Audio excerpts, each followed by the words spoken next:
Hey everyone, welcome back to Steve's View. One of the questions Americans argue about the most today is also one of the simplest to ask. What does it actually mean to be American? Not legally, not on paper, but culturally, politically, morally. What does that word really mean in 2025?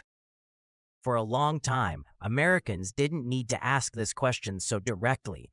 The answer wasn't always agreed upon, but there was a shared assumption that some kind of answer existed. Over the last decade, that assumption has collapsed. And when shared assumptions collapse, politics fills the vacuum. Today, this question shows up everywhere. It's in debates about immigration. It's in arguments over education and history. It's in fights about free speech, national symbols, and even who is allowed to speak for the country. And increasingly, it's driving polarization, not just between the left and the right, but within each side as well. Recently, one argument about American identity has drawn attention, not because it comes from the progressive left, which has dominated this conversation for years, but because it comes from within the American right. That argument is most clearly articulated by Vivek Ramaswamy. Whether you like him or not, whether you agree with his politics or strongly oppose them, what he's offering is not just a campaign message. It's a theory of American identity.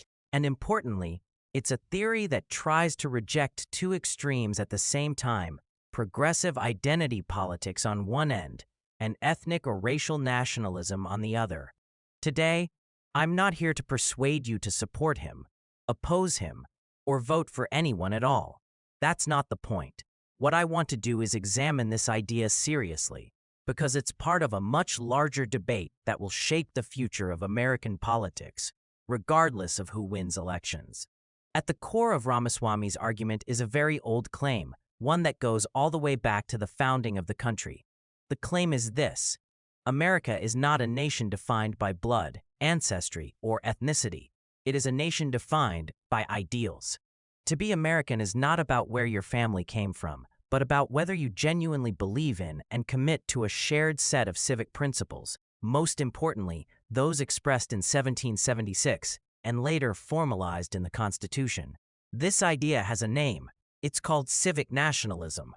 And for most of American history, it was the dominant understanding of national identity, even if it was imperfectly applied. The United States was never ethnically homogeneous. From the beginning, it was a country of immigrants, settlers, former subjects, and enslaved people. What held it together, at least in theory, was not bloodline, but a belief that loyalty to a constitutional system could transcend origin. What makes Ramaswamy's version of this argument interesting is not that it's new, but where it's being made and what it's pushing back against. For years, the dominant framework for discussing identity in American politics came from the progressive left. That framework emphasizes historical injustice, group identity, lived experience, and structural power. In that worldview, who you are is deeply tied to categories you inherit, and political legitimacy often flows from those categories. On the opposite end, and largely as a reaction to rapid cultural and demographic change, a small but loud segment of the right has leaned towards something very different. The idea that America is fundamentally rooted in heritage, culture, or even race. This view has never been mainstream, but it exists, and it's often amplified by critics who want to portray all conservatism as exclusionary. Ramaswamy's argument tries to reject both of these approaches. He argues that defining Americans primarily by race or grievance undermines individual agency, while defining Americans by blood or ancestry betrays the constitutional foundation of the country. In his framing, neither approach can sustain a diverse republic. Instead, he returns to a simpler but more demanding standard: belief in American ideals, not performative belief, not symbolic gestures, but genuine commitment to principles like free speech, individual liberty, equal treatment under the law, and constitutional governance. This framing resonates with some Americans for several reasons. First, there is real exhaustion with identity politics. Many people feel that political discourse has become less about ideas and more about categories.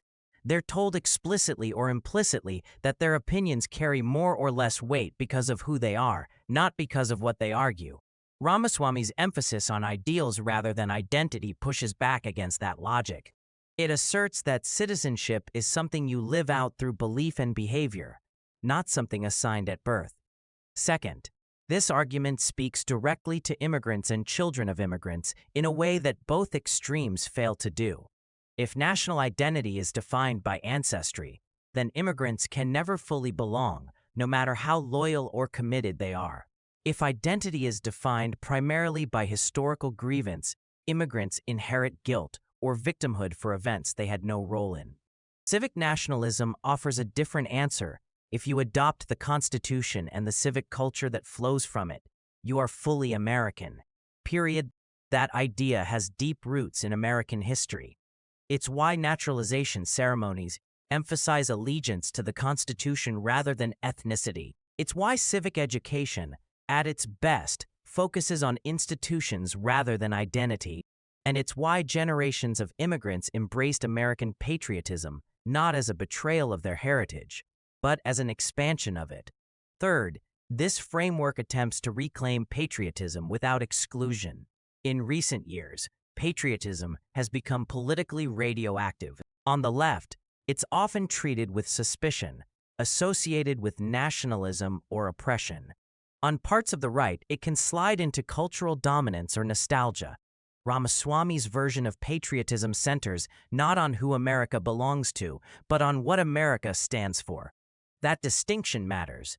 A nation defined by ideals can be proud without being closed. It can criticize itself without rejecting itself. And it can demand loyalty without demanding uniformity. A critical element of this argument is its rejection of racial or ethnic supremacy.